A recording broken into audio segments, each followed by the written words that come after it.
back once they started to have too much influence. Because one thing this system hates is a melanated man with knowledge of self. Facts. Rashad Jamal grew up on the north side of Chicago, 1100 block. Same area as rapper Polo G, who grew up on 1300 block, which was dominated by the Mickey Cobras, aka the Black Egyptian Cobras originally, before their founder Mickey Caldwell was murdered by police and they changed the name to honor him, like a lot of gangs do in Chicago. But back to the story. Rashad Jamal was a gangster disciple who moved under the original format, growth and development, and honored Larry Hoover as a master teacher.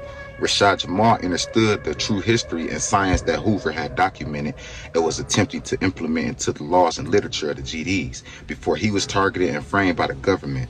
Rashad Jamal knew that the six-pointed star was the personification of an Adinkra code, or your electromagnetic Merkaba.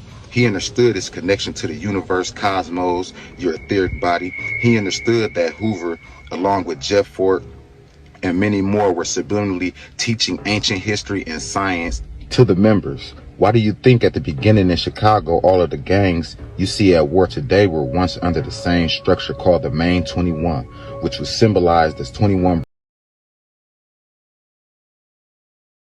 bricks or stones used to build the pyramid? And what was the pyramid?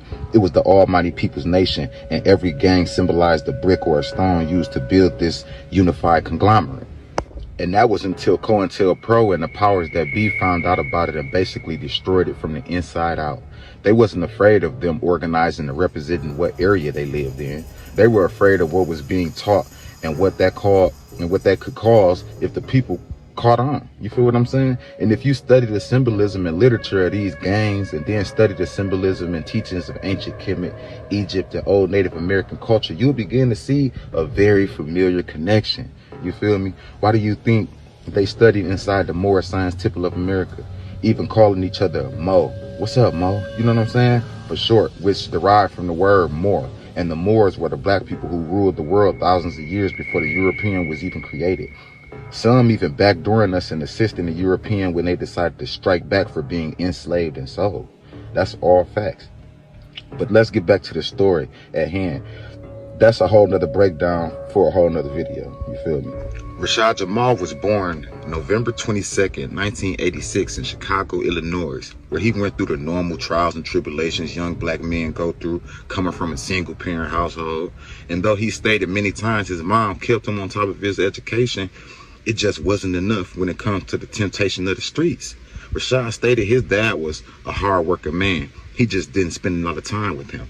The only thing he really did do was take care of him financially, buying him shoes, games, and clothes whenever he asked. Rashad eventually ventured out to the streets and began running with the GDs.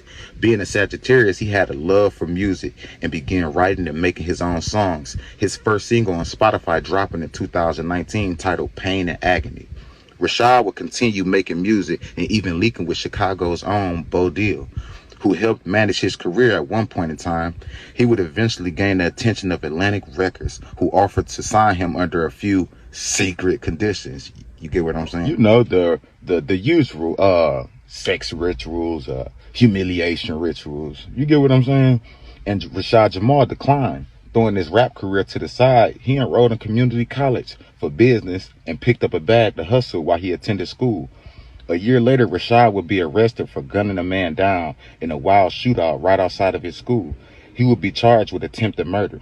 He would go on to beat the case pro se in trial and found not guilty due to the fact that he was defending himself against the individual from his area who had previously made public threats against him and his mother's life, and even tried carrying out those plans the day he jumped out of a car, firing a weapon at Rashad Jamal outside of the college. Rashad would be released on their back once they started to have too much influence.